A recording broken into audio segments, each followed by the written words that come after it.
we want to welcome everybody here. Everything all at once? Everything all at once. It's honestly a sensation. Aliens listen to it. We're doing it for you. We're doing it all for you. All the people out there. Every one of them. Every single one of you matter to us and have a special place in our hearts. And we want to welcome you to another spectacular, incredible, inspirational, mind-blowing, jaw-dropping episode of Everything at Once. We would like to start today's broadcast with a special thanks to our Patreon producers, Brian G., Josh W., Ian D., Nick G., and Sadie M. Yes, that's 5. And as I promised in the last episode, I now have to do a primitive weekend. And more will be revealed on that once I set a date and time. It's going to be quite a thing. You're not going to want to miss it. I will be helping document, but I will not be participating.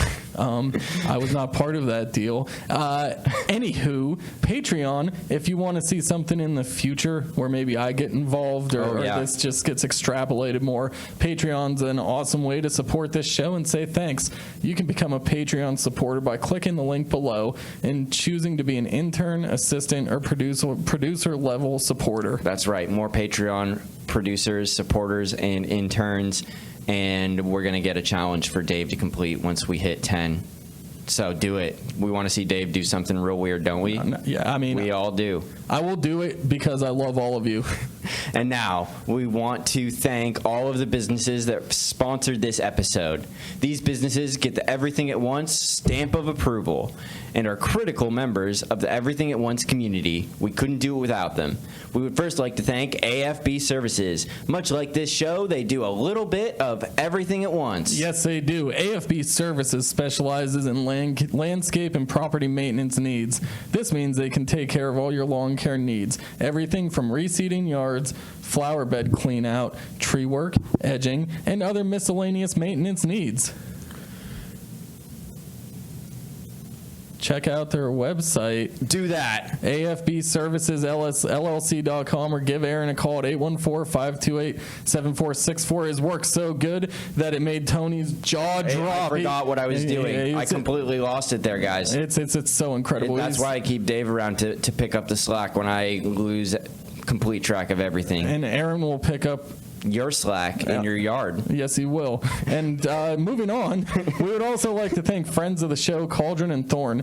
It is the world's largest witchcraft store, offering a conglomerate of crystals, books, ceremonial supplies, incense, herbs, oracle and tarot cards, and other self-care items. It's a real grocery store for the soul. Located just west of Colony Plaza on West 8th Street. Cauldron and Thorne is open 7 days a week and 24 hours online at cauldronandthorne.com. Check them out. Dave. Yeah, Tony.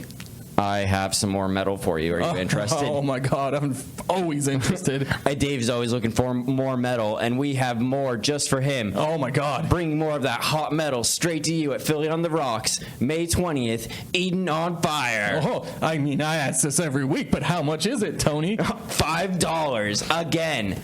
Only $5 for an undoubtedly epic night of metal. I can't find any dollars in my wallet. Dave, it's only $5. If you need it, we'll help you out. Everything at Once will sponsor your admission. I got some time. You have time, too, to come up with $5. It's true. Yes. You can make it. We believe in you. Awesome. And Eden on Fire, for those of you who don't know, is a local female-fronted symphonic metal band. Their latest hit single, Fallen, is available on all streaming platforms.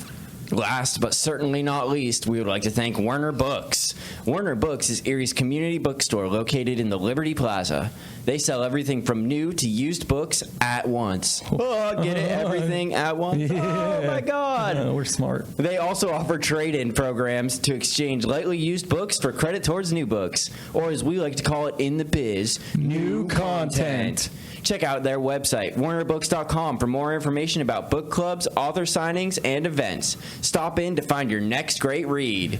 We have a very special guest this week. He's a pretty cool dude, very funny. He's actually funny enough that he gets paid to tell jokes. It's pretty cool. He's a real-life stand-up comedian. He goes by the name of Dan Brady. It's true. That's his name. You'll find him out there. We had a great time hanging out with him, and he is bringing a comedy festival to Erie, the Flagship Comedy Fest, this week, end of the week. Be there. There's tons of shows. Check it out online. You can look it up at Erie Flagship Comedy Fest on Facebook. It has all the events listed. They're going to be all over town. Make sure to go out there and check it out. There's a little bit of something for everybody if you like clean humor, dirty humor, whatever. Brunch humor. Probably dinner humor. I'd imagine. Whatever your palate wants, you can get various locations around the Erie community to check out some awesome solid gold comedy. That's right. You aren't going to miss it, and you're not going to want to miss this show. So without further ado, Dan Brady. Hello, everybody. Hi. Hey. Welcome to the show. Today we got with us Dan Brady. Hey, what's up, guys? Yeah, we're super pumped that you're here, man.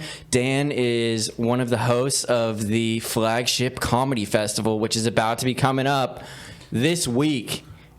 And we're super excited to have him here so he can talk about the show a little bit and let us know what's going on. Dan's also our first ever stand-up comedian that we've had down here in the studio, so it might get wild today. Watch out, everybody. Yeah. Alrighty. Hey, we're super pumped that you're here, man. So you're a stand-up comic. How long have you been doing stand-up comedy now? 5 years. 5 years. Yeah. Actually, April 11th was my 5-year mark. Ooh. Yeah. Congratulations. Oh, cool. That's a long time to be doing it. Yeah. How much have things changed since the beginning? I mean, in terms of myself, I've gotten better leaps and bounds from joke writing to finding my voice on stage. But, a big part of the last 5 years was COVID. So that takes everybody you out of had to business. take a step back from it for a while. Cool. And you have since relocated to a new area. Right. Back in November, I moved to Cincinnati because I was at the point where either here in Erie, I was only getting up once every 2 weeks, and in order to get better at stand-up, you have to get out and do it, just like practicing a guitar or whatever. Sure. So it was just kind of like either I need to stay here and just kind of give up, do whatever, or if I wanted to get better, I need to move to a city where I can get up every night, and Cincinnati is one of those cities. Cool. So that's like a big commitment as a new comedian. Absolutely, yeah. I mean, just pick up everything and move to a completely new area where I really didn't know anybody, but it's just also it's a moment of truth, basically. Yeah, for sure. Am Sink I or actually swim. good, or am I just kind of doing this? Yeah. So Definitely a big moment to make that decision. Was there anything that was really influencing you at the time? my mom died last year. That's I'm sorry. no, it's cool, man. I don't know where you want this podcast to go, but I have nobody in this area. There's Okay. no connections for me here. Other than this festival, but I can do my share of the load from Cincinnati. So Okay. that was a big factor, and I've always kind of wanted to move to another city. Chicago was the primary destination, but we kind of fell short and landed in Cincinnati. But I don't have anything that ties me here, so I just decided it's time to move. New change of scenery, which I recommend for anybody. If you ever have that opportunity to get somewhere new, do it. Yeah. How'd you know that comedy was the calling? It was just a couple years ago. My mother-in-law had passed at the time, and it's just surrounded by deaths of mothers. But I saw an advert for an open mic, and I, joined a couple groups on Facebook and just kind of decided I've always liked stand-up. This is something I was interested in, so I tried it, and I wasn't bad at it. And I just kept kind of going from there and just get better and better and better to the point where, I've come too far. I can't really turn back now. There's no change in this ship. That's like a high level of freedom too, to not be like untethered. You know what I mean? To not have any commitments, to be able to follow your dream, and stuff like that doesn't happen every day for a lot of people. And unfortunately, yours came under some bad circumstances. Awful, yeah. But like, to be able to see that opportunity and grab it and jump on and be like, hey, fuck it, I'm going for this, is really cool. Well, point out something that didn't grow with a little bit of rain. Yeah, absolutely. It's trauma pushes a lot. It pushes a lot of growth. It pushes you to a new level. I'm not the same person I was September 20th, 2021. And that's for the better. You have to experience all this hurt, all this pain to push yourself to be a different you. You can't stay the same you are right now 5 years down the road. Right. And I think that, do you feel like that helps with your comedy at all? Oh, absolutely, man. I love the dark satire, morbid comedy. I have figured it out. Okay. Good stand-up comics are one of three things. They're autistic, they come from trauma, or both. Okay. And if you knew comics, like, I tell this to every comedian in Cincinnati, and they're like, yeah, that 100%. You got it. I mean, I know of at least 5 comics right now that start their stand-up with, so I'm autistic. Yeah. You know, it's one of those things, like hyperfixation stuff like that. Like, I was watching a documentary. It's amazing now looking what we know about autism and looking at people in the history and being like, oh, he was just autistic. Right. Like, I was watching this documentary on Tony Hawk, and he was talking about how he couldn't do anything else until he nailed a trick. That's all he would do. And I'm like, that's autism. Right. That is 100% autism. So And now I'm trying to think of comics that are not autistic or traumatized. It's just been rolling in my head since you said that. It's another reason why comedians do what we do is validation. It's either like you got it your entire life and now this is just another way for you to get it, or as someone like myself, this is the first thing that I'm really good at. Yeah. And I get to go in front of strangers every night and make them laugh. That's the best that's what I need. Like, my end goal isn't a bunch of money. That'd be nice, but I've been broke my entire life and I plan on dying broke. Right. It's just how the world works.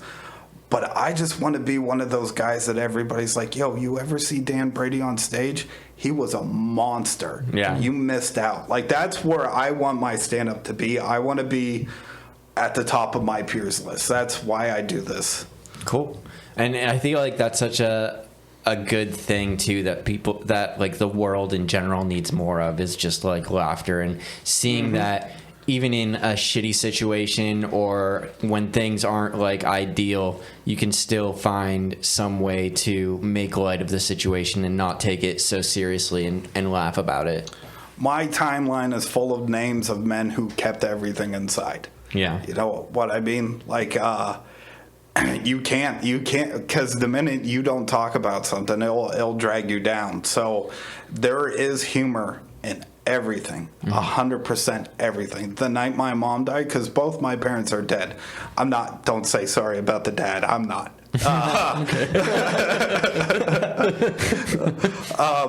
But one of my best friends sent me a text and said, "Hey man, at least you're like Batman." You're an orphan now. You got superpowers too? No, I'm just broke. And I wrote a 3-minute bit just off that text. Like, I am broke Batman instead of like a guy in the alley. It was heart disease. You know, you gotta find it everywhere, or else it's gonna drag you down. I mean, there's plenty of angry people out there, and that's because, like, no one ever said, hey, it's gonna be okay, you can laugh at this, it's fine. Right. But it's gonna go on. Yeah. So when you started your comedy career, I'm sure you probably had like a few jokes already picked out in your head that you were gonna do. Do you start to see more jokes and more things? I write a lot about my life, or like, you know, observations and stuff like that, but I will just kind of fixate on one thing, and then a lot of people write in their notebooks. it's flawed. It's a flawed strategy, I know, but I will keep something in my head and I'll work on it all day, and then the next day, and then I'll take it to an open mic, and then I'll throw it through the ringer like 20, 30 times before I'm good with it, because a joke, when it starts out, is not where it ends. And it can't be like that. Right. Because stand-up isn't a conversation. You want to have a punchline every 17 to 30 seconds, because in that time frame, if it's longer than that, people tune out. Right. Even though they are at the show. But it's just you have to kind of write, like, you'll have a lot of comics who like, oh, this story was funny when it happened, but it's not funny when you retell it. Right. So you got to figure out what you want to say and then say it in 30 words or less. So you know what I mean? Mm-hmm. So you need a kind of, and when I started out, I was also intentionally like dark and edgy, and every comic's like that. And it's either they learn to get better or they're just going to keep, being dark and edgy. Dark and edgy. Very morose. I was going to say dog shit, but yes, that was a better term. Nice way. I try to think of like, I guess you're the professional, like, so you're right, but I'm thinking of some of my favorite comics, and they definitely sprinkle like jokes within the stories. Like I think like Norm Macdonald or like Dave Chappelle, where they tell like these like just like 10-minute stories that just like the punchline's not till much later, but they do always add jokes in the middle. Yeah, there's Look like at The Machine. Yeah. By Burt Kreischer. Right. That's just his story, but he built an entire empire off of it, and that's a well written bit. It probably didn't all work out that way, but he made it work out that way, Exactly. And I think that there's like a bunch of like smaller punchlines or build up throughout it to keep your attention. It keeps you from tuning out or losing interest. It keeps gradually progressing things until it's at a point where you're rolling around on the ground laughing. So your writing process starts like one day obsessing over one thing. Yeah, really. And like, kind of figuring out where it can go, or building a bit around it and stuff like that. But yeah, it's just kind of like I'll think about something, or like, how can I reapproach this angle? Because now that I can get up every night, I'm starting to see, I'm reworking a lot of old material, because now I kind of have the ability to do it that way and stuff like that. Or just even like, one day, we were talking about the Cincinnati chili before this, but one day I was just like, man, I moved here to be better at stand-up, but now I just have opinions on chili. And then I just start building a bit off of that. So it's my writing process is a little different, but it works for me. And I feel like it's really hard to, at least for me, I feel like it's hard to write a joke, and I might think it's funny or I might think it's hilarious, but it might be completely not a hit with other people. You know what I mean? Like in my head, I'm like, oh, fuck yeah, I got this. This is going to be so funny when I tell so-and-so about this. And then I tell them and they're just like deadpan to me. And I'm like, oh, fuck, what happened here? And you really need like that feedback from people. That's why you work things at open mics, and then even if it bombs once, you still have to tell it again, because that crowd could have just sucked. Right. There are jokes that hit well with certain groups and doesn't with others. But the thing with that is you got to kind of figure out what to say if that joke bombs. Right. Like a lot of comics will say something like, "Oh, cool, gonna cry myself home now," and that gets more laughter on the back end. So. And I think that like also that feedback is so important. Like, do I continue to build off this? Because I feel like some of the times where I've been funniest in my life has started with somebody just like ha ha laughing, and then I'm like, okay, I can feed into this and make this person laugh more. Oh yeah, it's I can't describe the feeling if you telling a joke and having it land really hard. Like that's like, okay, that's where and that kind of feedback, because I record all my sets, and it's like, okay, why did I get that here but I didn't get it here? What did I do different that allowed me to do that this time, and stuff like that. So you get laughs, but it's also something to build off of too. I'm more of a fan of Like, I love the podcast. I think podcast is one of my favorite things to ever happen to comedy because you get the long form. Because what I like to do is just, like, tell stories and people don't know if I'm fucking with them or not. Like, I enjoy that more than people laughing, you know? And, like, they laugh eventually, and I'll be like, what's so funny, you know? Like, my dog did kill my grandma. Like, Yeah, I totally agree. And I think that almost has, like, its own element of comedy where you can't quite tell if the person is serious about what they're saying. You know what I mean? One of my friends, Brandon, he's going to be on the festival, but he, the way he tells jokes is...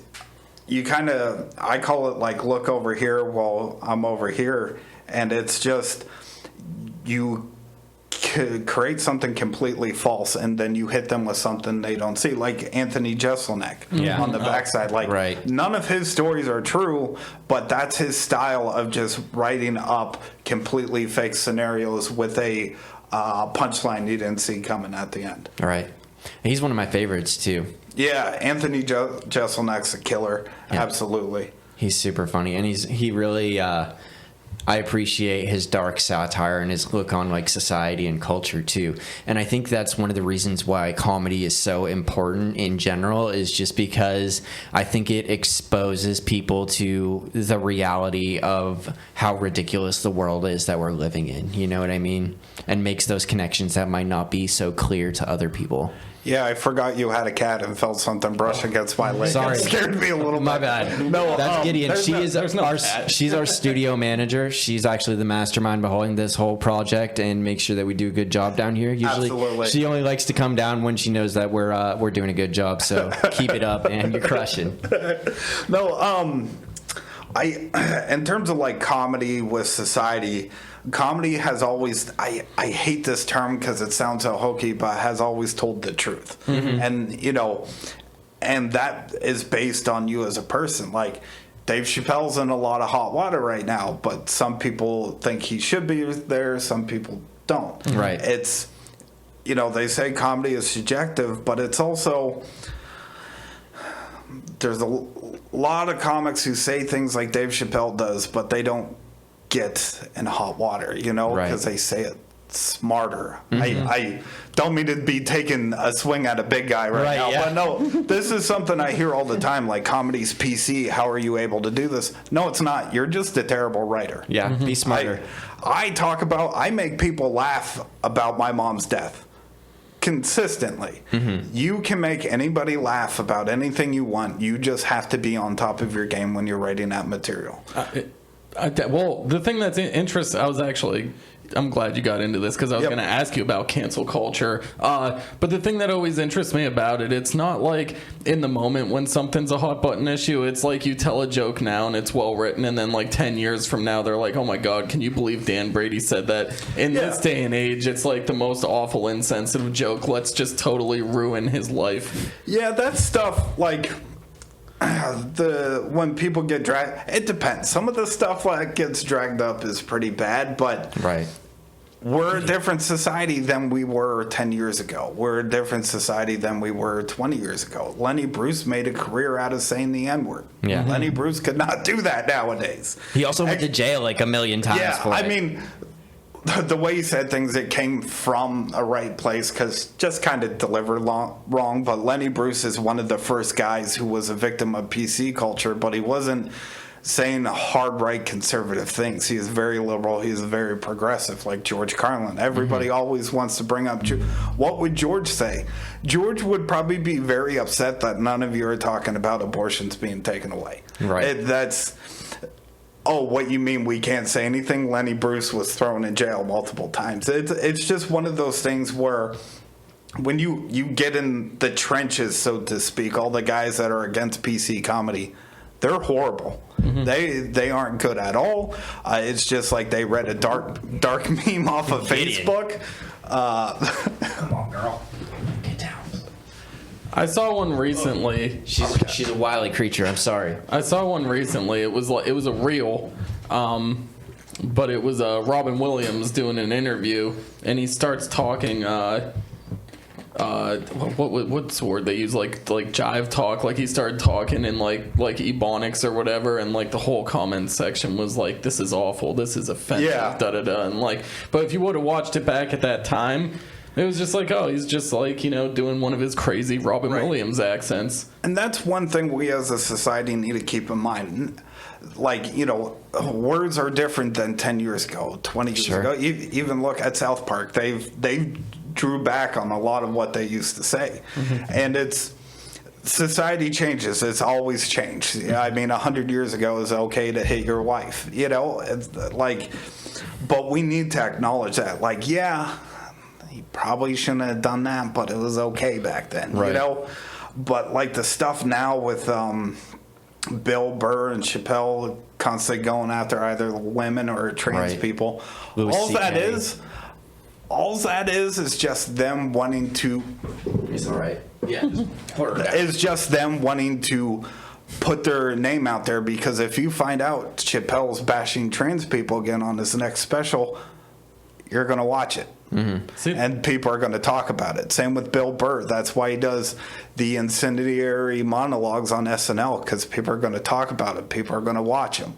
They're writing comedy to be offensive, to get their name out there, but there's, that's kind of, I don't know. It's just, to me, it's not necessarily not funny, but it's not helpful. And to throw everything else in the mix. You have a platform. You can say a lot more important things out there than what you're doing right now. Yeah. And I think that as far as like South Park and other satire type shows go, I think that's so important and relevant, especially when it's done well. You know what I mean? I was raised on South Park. I remember being 12 years old watching the first episode after my mom went to bed. Right. Like back in 1998. And South Park has influenced me a lot as a person. But they've also changed a lot. Like, I don't know if you watched recently. They're very politically charged. Oh, yeah. Absolutely. Extremely. They have been for the past, 5, 6, 7 years, too. I mean, they did an episode where they went, oh, sorry, climate change is real. We were wrong, guys. They brought Al Gore on. Yeah, man, bear, pig. Yeah. Right. And I loved Mrs. Garrison running for president, too. Yeah. All that stuff. It was brilliant. Or like the PC principle. Yeah, and people say, like, oh, well, they don't support trans people. When South Park goes after something, they are extremely detailed, very detailed. And, like, their Scientology episode was so detailed that the head of Scientology dealt out punishments to everybody inside, because that's the only way they could have found out. Right. But, like, when they talk about trans people, it's very, very surface level. But if you look at everywhere else where trans, even like Mr. Garrison, Mrs. Garrison, Mr. Garrison, again, that was all very respectful back in a time when trans people weren't a hot button issue. So it's just one of those things where, like, they have to take swings at everybody, but you can pay attention to which ones they actually care about. Right. And I think that in all of their comedy, they really stay highbrow for the most part. You know what I mean? It's not just like stupid name calling or like derogatory things. It's like real actual situations that expose something that's hypocritical. And they never beat down people that are like oppressed or anything. They're always going after the oppressors. I just watched an old episode the other night where they went after like anti-tobacco program, like talking about how they give nothing out but false numbers and statistics. Like, secondhand smoke probably isn't harmful to you, but we don't have the statistics on that, so it is. Yeah, it's good, and I appreciate that level of comedy so much, and just people pointing out the the criticism or the hypocriticalness of it. Right. And I think that a lot of it is as funny as your skin can be thick for certain people, because I can acknowledge certain things about myself that are hypocritical, or when I see them, or when I'm exposed to them, or when I recognize them. But there are some people that are so dogmatically entrenched in their beliefs that they refuse to acknowledge any sort of short-sightedness in those beliefs.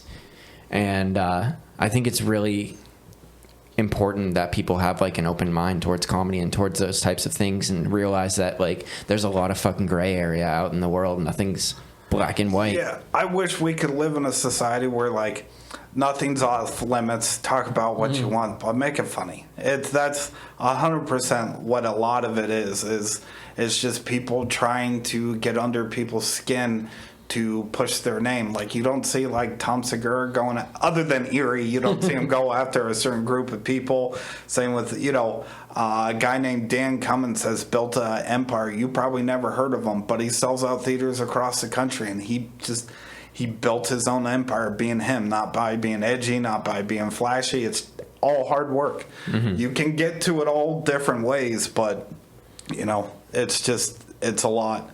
Yeah, it all depends on what you want to do.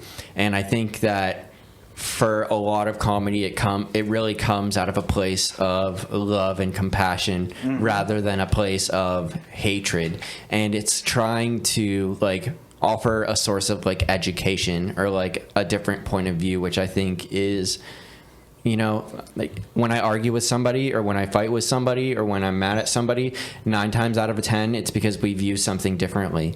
And being able to help them see things from my point of view or help them see things from a different point of view and myself seeing things from a different point of view is one of the like more loving and caring acts I can do because I'm trying to educate, I'm trying to enlighten, I'm trying to help somebody. Yeah, it's part of your subconscious, and a lot of people have it, but you can't. It's hard for you to view yourself as wrong. It's something your brain does, but that's where a lot of conflict comes from. It's if we could sit down and have talks with people and be like, hey, what Tucker Carlson said isn't true. Here's the proof to prove that and stuff like that, but people can't be in the wrong. That's why you see, like, whenever a celebrity gets called out and you just see a bunch of people like, nope, that can't be, because it's hard for everybody to admit they're wrong or they picked the wrong horse or something like that. And that's something built into our subconscious. Yeah, absolutely. And cognitive dissonance, you know what I mean? The more time that you spend believing in something or the more time you spend working towards something, the harder it is going to be to let that go or to change your point of view. But I don't know. I think like certain people just, I mean, not usually stand-up comics, especially successful ones, but some people just aren't funny. Yeah. Like they try to make jokes, but they're just like not good at it. Just like there's people that are like a Tucker Carlson, just it's like it's his job to agitate. Right. So like he is gonna be good at agitating people. I mean, you try to like make olive branches through comedy. Just some people just aren't funny. Yeah, they just don't get it. Most comics aren't, or they're as funny as they're going to be at an open mic. It's just there are so many different parts to being a stand-up comedian, and not everybody hits every part, and it's hard to, because you have to build your name through social media, and that's a lot of work. Sure. Then you have to realize what tempo on stage works for your jokes, and then you have to realize how to tell those jokes to make it funny. And then there's the networking aspect and promoting and all this. And some people will do some of that. Some people will do smaller bits of that, and the really good ones do all of that. Yeah. Like there's a guy in Cincinnati right now, Blake Hammond, has one of the funniest jokes I ever heard. The man is a genius when he writes his jokes. It's his Twitter is Big Rad Machine, since I'm plugging him, but he put out a tweet that said, the Cleveland Indians changed their names to Guardians, which is funny because nobody in Cleveland has legal custody of their children. Just a lot of it. I mean, there's stuff that can be taught. You'll see a bunch of comedy classes, guys who've been doing open mics for 6 years, giving classes and stuff like that. But there is an aspect that you can't teach. And it's one of those things to be able to, what voice you need to be in to tell this bit compared to that, like where the pause needs to be. And nothing comes together overnight. Nobody has everything together when they first start. And you'll have a lot of people that'll do open mics for 3 or 4 years and then just stop. And that's the best they're ever going to be. Right. And I think that I see a lot of people talk about like wanting to do comedy and stuff like that, and they just think they're gonna go up there and improv a banger set out of nowhere that they haven't thought about, or they're just like, I'm just going for it, man. I'm just gonna go up there and do it, and usually are not met with the best of results. It's you also see a lot of guys who will write their material right before they go up, and you have to keep telling the same jokes because yes, you got a laugh on it yesterday, but there is a way to get a bigger laugh on it, and you have to figure it out.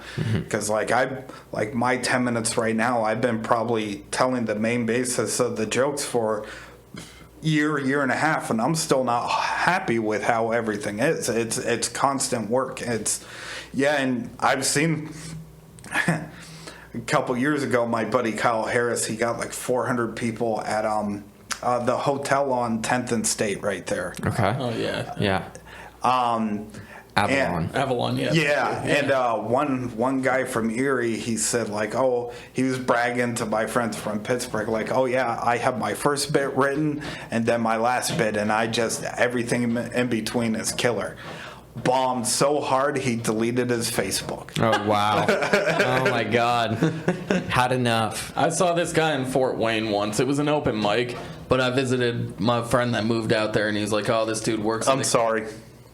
Oh, Fort Wayne? Yeah. Oh, yeah. That was the kind of experience it was. But, so he was just like, the guy's so funny. I work with him. He's always cracking jokes in the kitchen, cracking us up. We get there, and, like, I felt so bad for the dude right from the first joke, just crickets, And it's like, I was like, damn, dude, I thought you said this guy was funny. I drove 4.5 hours to not laugh. I did a show in Fort Wayne about a month and a half ago, and I got to tell you, the drive there, I drove there in the sunlight, drove back in the dark. Drive did not change. Just completely straight all Flat. of Indiana. It's just terrible, man.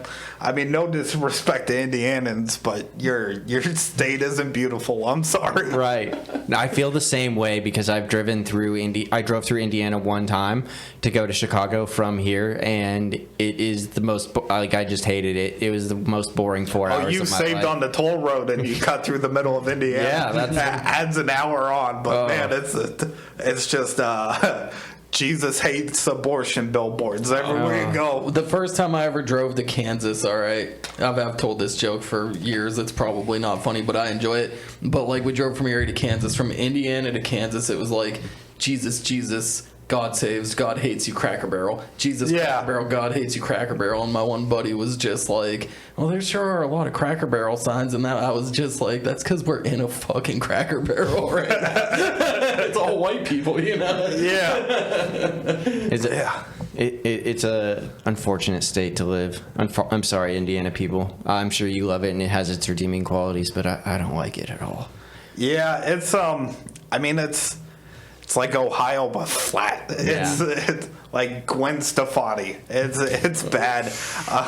Someone will love you. Blake Shelton's out there, Indiana. Don't listen to him. Blake will cheat on you. No. I think we've hit gold with our TikTok reel here. Yeah, right? We found it.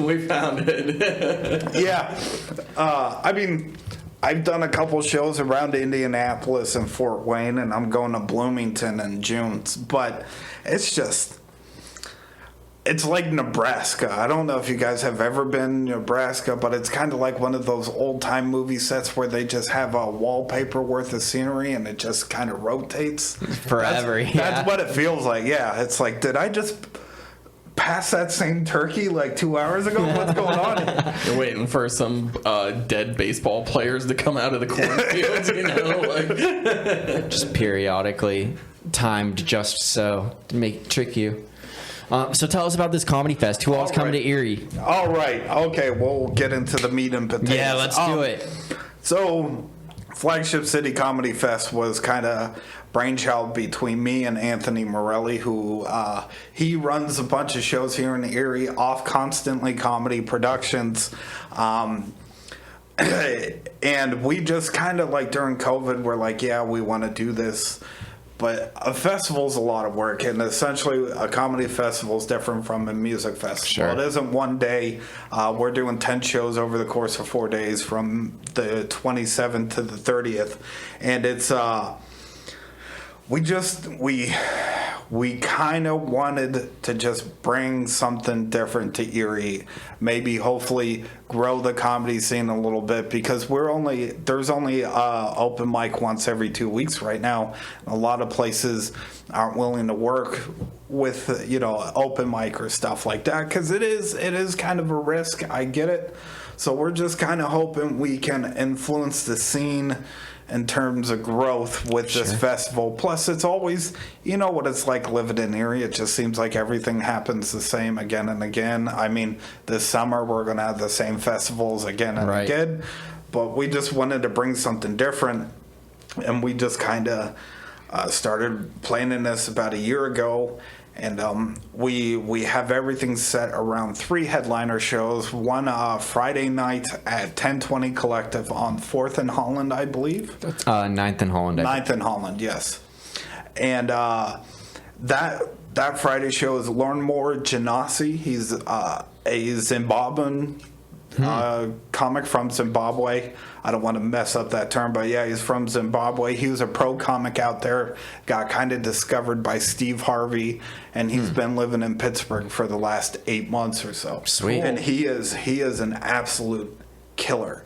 When I say 5 years from now, you're going to know his name. Like, that's not an exaggeration. He just headlined the Apollo Theater in Harlem last night, I believe. Oh, yeah. He's just all over the place. He's hilarious.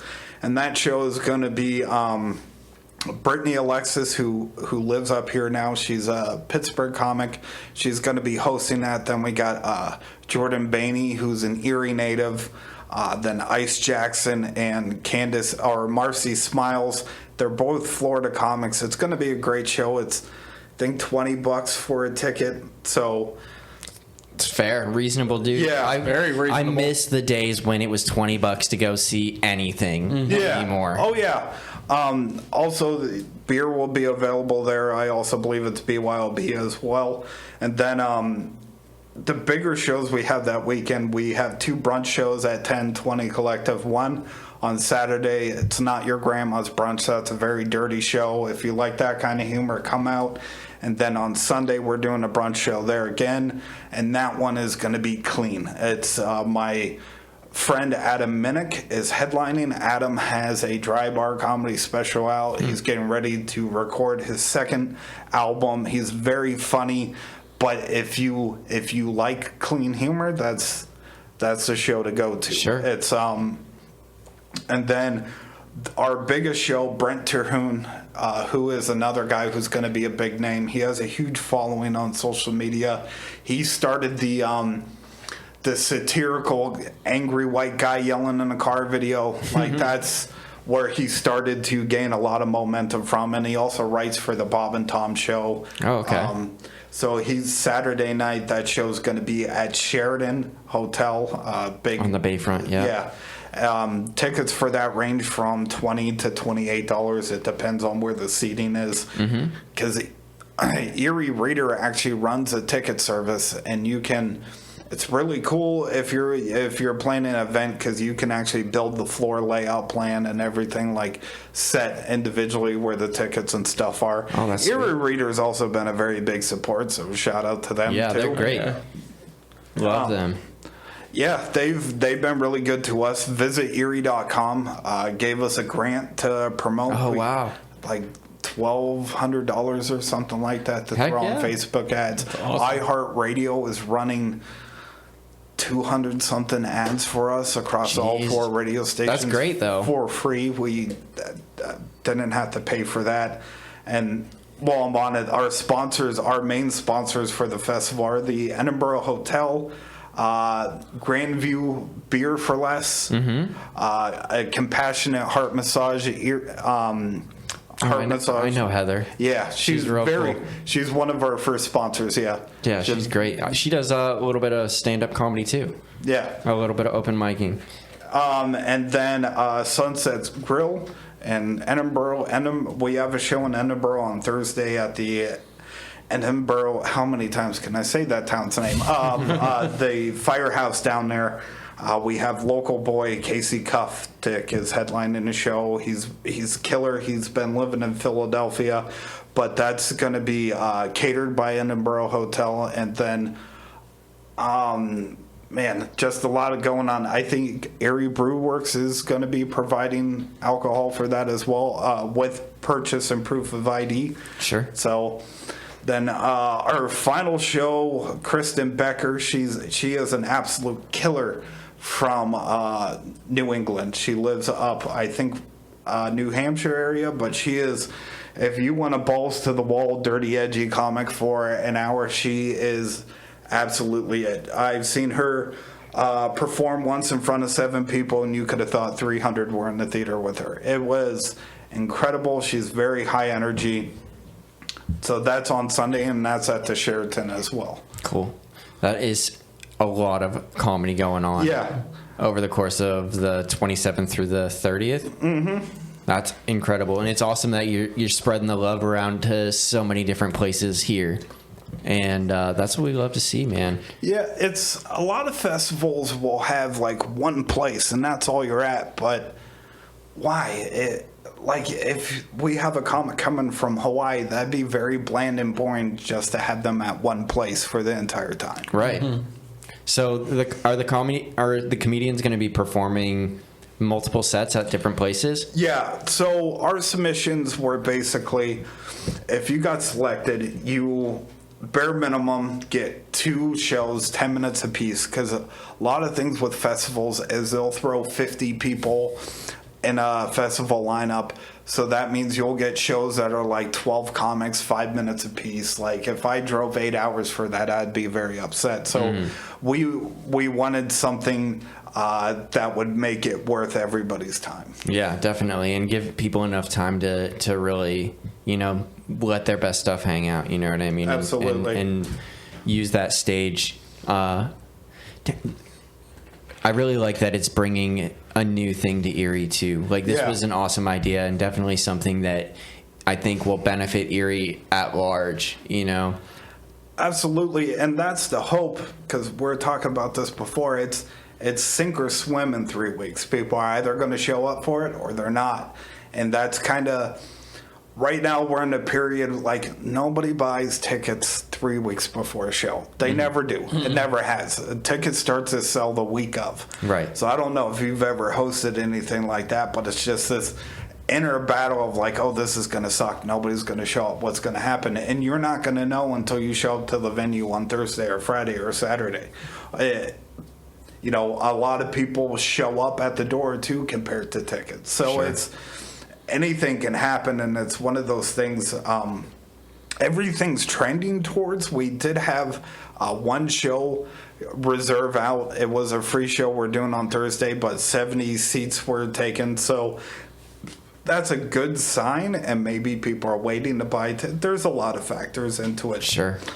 But I don't know how many shows I've done here in Erie where like nobody will buy tickets until the final 2 or 3 days, and then all of a sudden you have a sold out show. So it's just Erie kind of works a little different than anywhere else. Right, and that's what we're hoping for you guys too, is to help get this place sold, get all these places sold out, and for people to show up. And I think that there's a definite need for comedy in Erie, and hopefully like this will not only make us like be beneficial for Erie, but beneficial for the comics around us that are in Pittsburgh or in Buffalo or Cincinnati or Cleveland or wherever, to be like, hey, I want to go back there. These people showed up. They were awesome. Everybody had a great time. It was a cool city. I enjoyed the scenery or the situation that was going on there. Let's go back there. Yeah, and it's also a good thing too, because it's more people coming to the area. Like we're bringing 25 people who've never been here before. So not necessarily giving back to the economy, but maybe in a couple of years from now we'll be able to have more of an impact, or at least with what our shows pull in and stuff like that. Because next year we are going to, if we make enough money with this, we're going to take an incredible risk and try to do the Erie Playhouse for a show, which is huge. 400 seats. Yeah. So that's, if we do well now, we're going to, even this year we reached a lot, but you can't figure out where you can fail if you don't try anything at all, you know? Exactly. So it's, you know, what they say in that movie, fired it up. You got to risk it to get the biscuit. Yeah, got to risk it for the biscuit. Go big or go home. Yeah. Yeah, and I think you're underplaying the impact of those 25 people that are coming in too, because they directly might not be spending a ton of money, but they're getting a bunch of people out and supporting the different local businesses and all of that stuff, and that is amazing for the city, amazing for the local community and the business and the bar scene and all these places that are hosting these. The Sheridan has been incredibly enthusiastic about this. They have been very accommodating and stuff. So that was a surprise. A lot of local businesses supporting us. So it's been kind of. It's very stressful. I'm not going to say it's fun. It has not been fun. It won't be fun until the last show ends, April 30th. You know, where me and Anthony can look back, clink a beer together, and say like, "Hey, we got people out here." Did it? Because comedians are notorious for canceling at last minute. Like every show, there's at least one guy at the last minute. So we are kind Fingers of crossed, man. we are holding our collective breath because we've already had some other people drop, and it's just anything can happen in the last minute. We haven't heard from some of the comics that we've accepted in a couple of months. It's just one of those things where we just really have to wait and see what's going to happen. Mm-hmm. Well, I'm sure it's going to be a success, and hopefully everybody shows up. And if not, I hope there's enough other talent to fill in. You know what I mean? We have enough. Like if we have enough time, we have enough names. Even when we got 240 submissions, we selected 25 out of that, but we kept a running roster of about 20 comics that we'd be willing to switch out in terms of like comedy and stuff. So we have backups. It's just one of those things you don't ever want to do. Yeah, it's stressful. It's scary. Yeah, absolutely. Cool. And tell me what like a comedy submission looks like for your. So I can actually. I still have them all on my phone, but basically what we asked for was name, location, and then to get like a little bio. Like that's another part of comedy is you have to be able to present yourself in a small paragraph. Sure. Because you'll get some. Never mind, there's terrible service down there. Oh yeah, but sorry, anyway, my house is built of concrete. So we just with ours we asked like. Biography, credits, how long you've been performing, where are you based out of, and email, and then they submit a 5-minute tape. Oh, okay, and cool. So we had to watch 240 tapes, which that might sound fun, but No, it doesn't. That's a lot of time. I would say 80% of them were good. Like, Well, that's nice. good, yeah. So it's just it was one of those things because like I came here, me and Anthony watched 240 tapes in like 3 days, and then I went directly into the hospital, and it's like I'm not gonna die now. I just spent my entire weekend watching garbage. Yeah. So, do you think that watching 240 tapes triggered that medical event? No, it was ongoing. I just thought it didn't feel good. You know, Right. It's like I'm gonna keep pushing through this. We're good. We gotta watch these tapes. I gotta sit through all these tapes. But you can, like, as a comic, I learned a lot. I know Anthony did too, just watching, like, wow, just some people. We got a Instagram reel clip, a 30-second clip, and literally the woman who paid $25 to submit is literally her bringing one comic upstage while taking one off stage. Like, give it up for blah, blah, blah. Now put your hands together. That's it. Mm-hmm. That is all we got. Wow. We were more interested in the comic she's bringing up because it was like a skinny, muscular black dude with a leather jacket that had fur on it and a cowboy hat. It's nice. like, what's that guy's name? Like, I want him. That's a bold move to enter into a submission just like 30 seconds of... We also had a guy from Idaho. He wore his firefighter uniform. Okay. The helmet, the jacket, expended oxygen tank, the whole thing.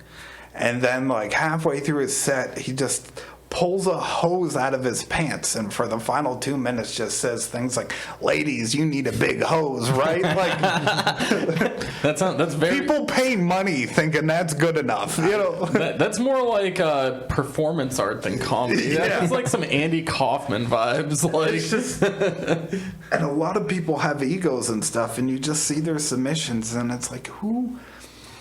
That is the worst thing we can do to our friends is celebrate mediocrity. Yeah, I know that sounds bad, but No, like I get I it. see a lot of comics that like somebody, I know it's hard, I know nobody wants to do it, but like someone should just take some of these people aside and be like, hey, do better. Yeah. This isn't it. Did you hear any laughs during that? Right. yeah, That's like my favorite bit of advice to people too. A lot of times when I'm Do being better. sarcastic, like, oh, just play better, dude. Just be do better just at better. poker. If you Be were- better. taller. Yeah. If you are in a performance art where you can actively get feedback and you aren't getting that feedback, that's feedback. Yeah. That is not the kind you want. I mean, I would think like everyone has their group, their go-to, their think tank, whatever, and it's like, oh, I'm gonna send a submission in for this comedy festival. What should you do? What should I do? Send them that video of you introducing a comic. That shit was Yeah. fucking hysterical.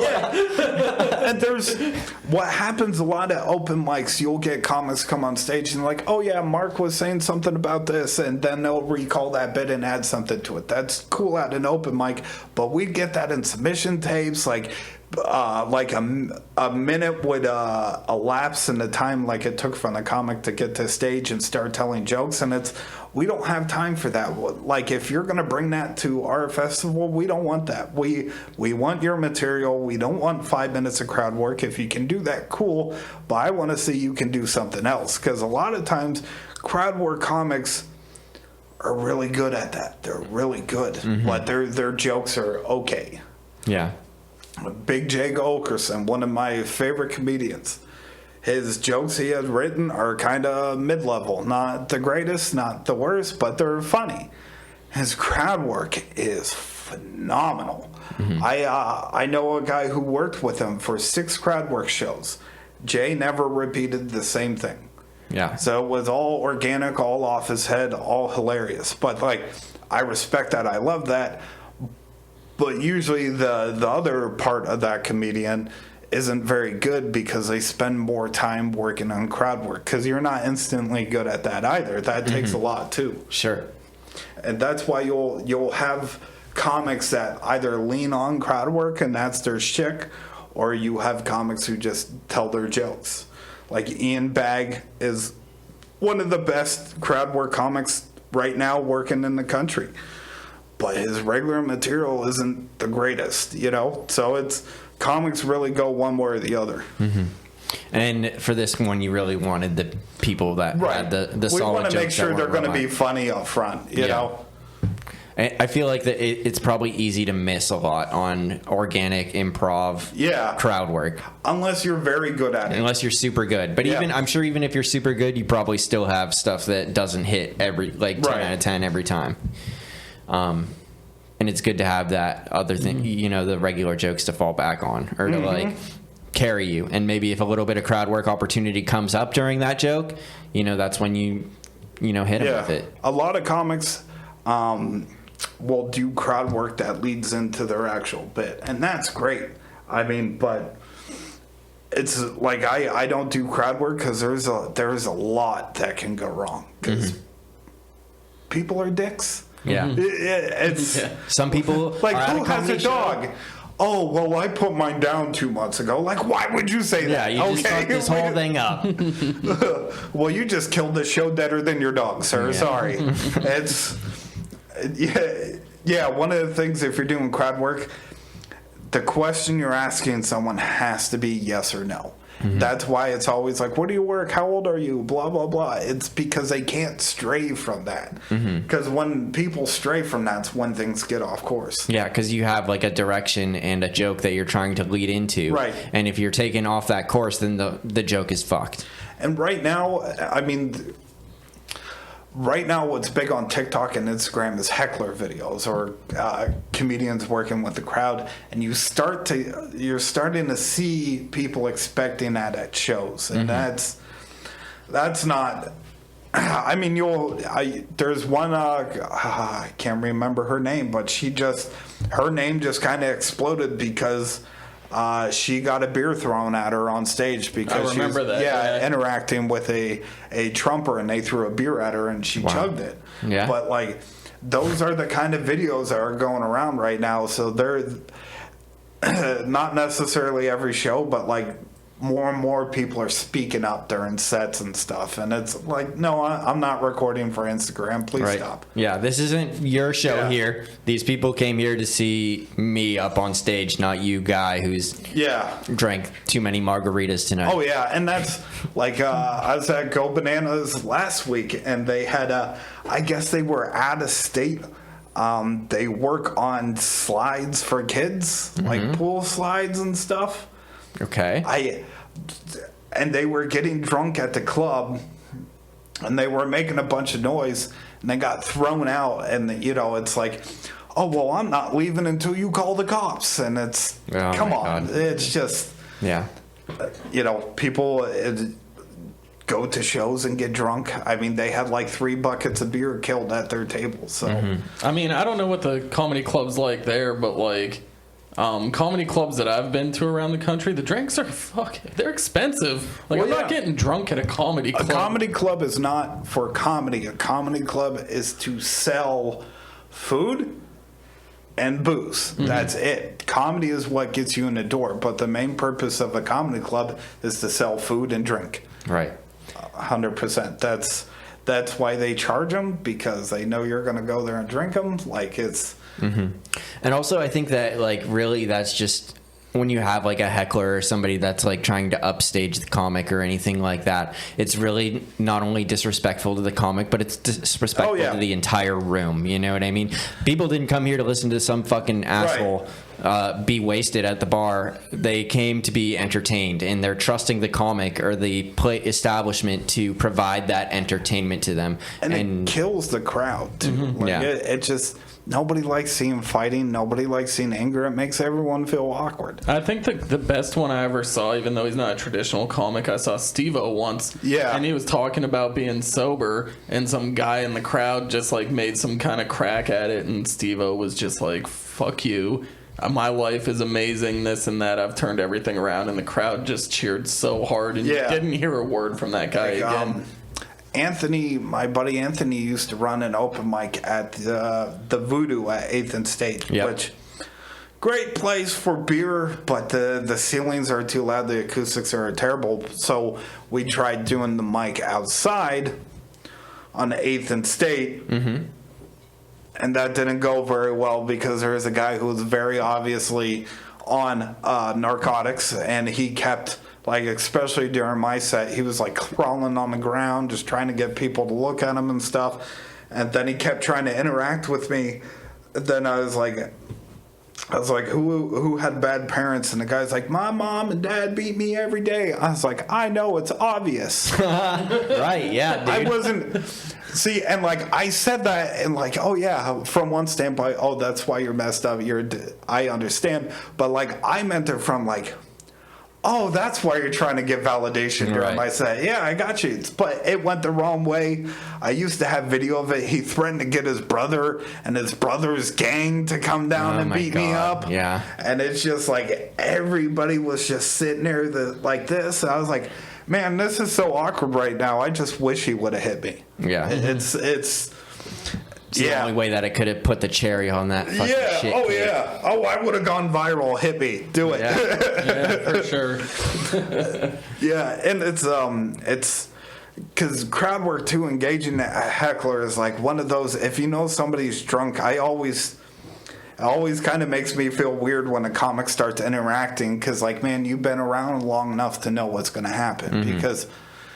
You know, drunk people, it's very unpredictable. Especially comics are always quick to make fun of the people in the crowd and stuff, and sometimes that doesn't go well, especially when they're intoxicated.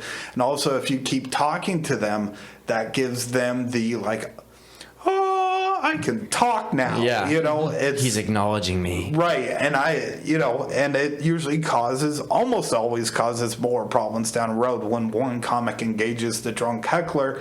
So then the drunk heckler will just keep doing it the entire time. Yeah. It fucks everything up. Don't be an asshole, folks. Yeah, it's not that hard. And then, like, I've had open mics where one person will talk to the drunk person, and then, like, everybody just keeps engaging. And it's to the point where I saw a comic in Cincinnati get completely shredded. He's like, "Hey, how are you?" to the woman heckling. She goes, "I can tell by how you look, you sleep alone." It's like, oh, fuck. Wow. Why did no? It's just like, get off stage now. You're done, man. You got to be really sharp to be able to come back to that and like on your feet, you know. Yeah. Well, she was British and she tried engaging with me, and I was like, "Look, I am almost 100% Irish. I know every lyric to Black and Tan. Don't mess with me right now." Yeah. If you don't know, Black and Tan is a very pro-IRA song, and it's This is random, but one of my most viral videos on TikTok was a meme about the Queen dying, and like, if nothing ever goes anywhere, that's cool. But I had like 30 people post a pro-IRA message on the video, so I'm like, yeah, I'm here. I'm almost 100% Irish. Let's do this. Here we go. Nice. It's up the raw. It's how IRA members used to introduce themselves without giving away what they're. Oh, okay. But I saw like 5 of those comments. I was like, I could die tomorrow. We're good. Yeah. Sometimes that's all it takes, and being able to enjoy the little things is so nice. Like a soccer stadium full of Irishmen screaming, "Lizzie's in a box." Yeah. Yeah. Well, Dan, it's been super fun hanging out with you today. Thank you so much for coming out and hanging out with us, and we hope to see you at one of the comedy shows this coming week all over the place. Check out Dan on Facebook, on TikTok. I'm Keystone Funny on TikTok. Everything else is DB Comedy 814, and Flagship Comedy Festivals FCC F814 or Flagship City Comedy Fest. Absolutely. Awesome. Check them out. Find an event that you can make it to. Show up, enjoy yourself, laugh at yourself, laugh at everybody else. It's a good fucking time, people. Hell yeah. Thank you, everybody, for tuning in and checking us out. Be sure to hit all those like and subscribes. If you really love us, feel free to become a patron on Patreon. And if you also want to promote anything, hit us up, dude. We're happy to run any sort. We have the fucking hottest copy of any it's podcast. Incredible. It's incredible. It's amazing. You have to see it. You guys probably already have seen it, and we would be so pumped to make more of that fire fucking copy and advertisements for you. Yeah. We love you guys. Peace out. Peace.